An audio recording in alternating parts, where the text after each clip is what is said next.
জোহরের 4 রাকাত সুন্নত নামাজে 2 বার করে না একেবারে 4 রাকাতেই পড়তে হবে? উত্তম হলো 2 রাকাত করে পড়া। প্রত্যেক সুন্নত সালাত 2 রাকাত করে পড়া আফদাল, উত্তম। তবে একসাথে 4 রাকাত পড়লেও হবে, কোনো অসুবিধা নেই। তবে উত্তম হলো 2 রাকাত করে পড়া। আল্লাহর জমিনে আল্লাহর দিন প্রতিষ্ঠা করা অপরিহার্য। কোন আলেম বলছেন দিন কায়েম হলো তাওহীদ প্রতিষ্ঠা করা, আর কোন আলেম বলছেন দিন কায়েম হলো হুকুমত প্রতিষ্ঠা করা, অর্থাৎ রাষ্ট্রীয়ভাবে ক্ষমতা প্রতিষ্ঠা করা। কোনটি সঠিক? দুইটা কথাই একই কথা, কিন্তু বুঝতে আমাদের অনেক সময় দুই রকম মনে হয়েছে। মনে হয় যে কথা দুইটা মনে হয় আলাদা, কথা দুইটা এক কথাই। কিন্তু তাওহীদ কায়েম করার হুকুমত কায়েম করা বিষয়গুলো এক জিনিসেই। তাওহীদটা অনেক ব্যাপক বিষয়। তাওহীদ শুধু রাষ্ট্রের শুধু তাওহীদ না, তাওহীদ আকীদার মধ্যে। প্রথম তাওহীদ ঢুকতে হয় আকীদার মধ্যে, তারপরে তাওহীদ আপনার ব্যক্তি জীবনে, পারিবারিক জীবনে, সামাজিক জীবনে, অর্থনৈতিক জীবনে, রাজনৈতিক জীবনে, আন্তর্জাতিক জীবনে, সকল ক্ষেত্রে তাওহীদ।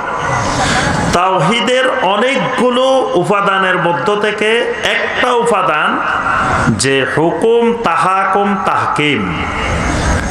এই তাওহীদের উপরে আমার বই আছে, তাওহীদে ঈমান ও আমল গড়ি। সেই বইটা পড়লে আপনারা তাওহীদের ব্যাপারে আরো বিস্তারিত ধারণা পাবেন। তাওহীদের অনেকগুলো প্রকারভেদ আছে। তাওহীদ প্রথমত 3 প্রকার। আবার তাওহীদুর রুবুবিয়্যার ভাগ আছে, তাওহীদুল উলুহিয়ার ভাগ আছে। তো তাওহীদের একটা ভাগ হলো হুকুম, তাহাকুম, তাহকিম। মানে হুকুম হবে আল্লাহর, তাহাকুম হবে আল্লাহর, তাহকিম হবে আল্লাহর। এগুলো কোরআনে কারিমের মধ্যে অনেক আয়াত আছে। অর্থাৎ তাওহীদেরই একটা শাখা যে রাষ্ট্রীয়ভাবেও ইসলাম কায়েম হবে, দিন কায়েম হবে। এটাও তাওহীদ, তাওহীদের বাহিরের কোনো জিনিস না, তাওহীদেরই একটা অংশ। তবে শুধুমাত্র ওইটাকেই তাওহীদ মনে করা এটা ভুল, এটা ভ্রান্ত মতবাদ। তাওহীদ হলো সর্বাঙ্গীন জীবনে সব জায়গায়। আর হুকুমত তখন পাওয়া যাবে, মানে খেলাফত তখন পাওয়া যাবে আল্লাহর পক্ষ থেকে।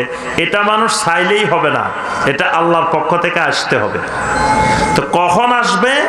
যখন জমিনের মানুষ তাওহীদওয়ালা হবে, তখন আল্লাহর পক্ষ থেকে নেয়ামত হিসাবে এটা আসবে।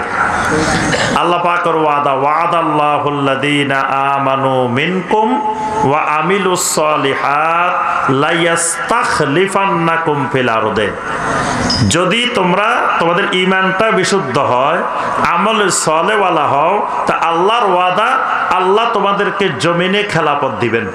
তাহলে খেলাফত নিজেরা কায়েম করা যায় না, খেলাফত আল্লাহর পক্ষ থেকে দিতে হবে।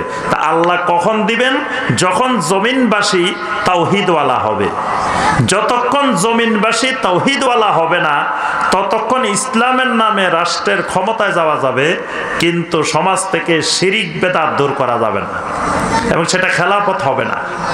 যেমন ধরেন ইরানের শিয়ারা, তারা রাষ্ট্র ক্ষমতায় গেছে ইসলামের নামে, কিন্তু সেটা কি খেলাফত হয়েছে?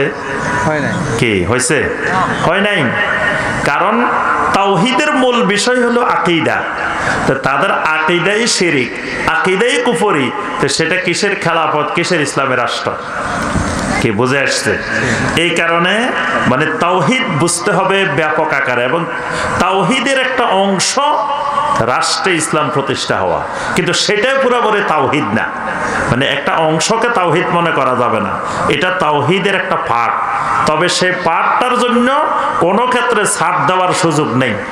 সবার আগে আকীদা ঠিক রাখতে হবে, কারণ আকীদাই না যদি গলত হয়, আকীদাই যদি আমি ঠিক না রাখি, আকীদার ক্ষেত্রে কোনো ছাড় দেওয়ার সুযোগ নাই। সেটা রাষ্ট্রে খেলাফত আসুক আর না আসুক, কিন্তু আকীদার ক্ষেত্রে ছাড় দেওয়ার কোনো সুযোগ, এই সুযোগ কোনো মুসলিমের নাই। গণতান্ত্রিক উপায়ে দেশে ইসলামী খেলাফত প্রতিষ্ঠা করা কি আদৌ সম্ভব? যদি সম্ভব না হয়, তাহলে ইসলামপন্থীদের করণীয় কি? এখানে গণতান্ত্রিক উপায়ে করা যাবে কিনা এই বিষয়ে ওলামাদের অনেক কথাবার্তা আছে। তবে আমরা মনে করি এই পদ্ধতিটা কোরআন সুন্নাহ সম্মত পদ্ধতি না, ইসলামের পদ্ধতি না। ইসলামের পদ্ধতি নবীওয়ালা পদ্ধতি, দাওয়াত ইলাল্লাহর মাধ্যমে তাওহীদের দাওয়াত দেওয়ার সাথে সাথে এই তাওহীদের দাওয়াতকে বেগবান করলে জমিনওয়ালারা, জমিনবাসীরা যখন তাওহীদওয়ালা হবে তখন অটোমেটিক সেখানে আল্লাহ খেলাফত দিবেন। তখন আর গণতান্ত্রিক এই পদ্ধতিতে যাওয়া লাগবে না। দেশের অধিকাংশ মানুষ যদি আপনার তাওহীদপন্থী হয়ে যায়, তাওহীদওয়ালা হয়ে যায়, তখন আর এই পন্থায় যায় আপনাকে খেলাফত কায়েম করা লাগবে না। তখন অটোমেটিক এমনি জনগণে চাইব যে খেলাফত কায়েম হয়ে যাক, আল্লাহর দিন কায়েম হয়ে যাক। এই জন্য আমার আপনার দরকার বেশি বেশি তাওহীদের দাওয়াতকে বেগবান করা। আল্লাহকে খোদা বলে সম্বোধন করা যাবে কি না? খোদা বলে সম্বোধন করাটা যাবে না। আল্লাহকে শুধু আল্লাহ বলেই সম্বোধন করতে হবে। আল্লাহকে আর কোনো ভাষায় গড বলে, খোদা বলে বা অন্য কোনো ভাষায় আল্লাহ শব্দের কোনো অনুবাদ হয় না। আল্লাহ শব্দের অনুবাদ আল্লাহ। আল্লাহ শব্দের যত অনুবাদ আছে সব আল্লাহ। আল্লাহ শব্দের আর বিকল্প কোনো অনুবাদ নাই। এজন্য খোদা বললে খোদার স্ত্রীলিঙ্গ হয়, আল্লাহর কোনো স্ত্রীলিঙ্গ হয় না। এজন্য আল্লাহকে কোনো ভাষায় অনুবাদ না করে আল্লাহকে আল্লাহই ডাকতে হবে।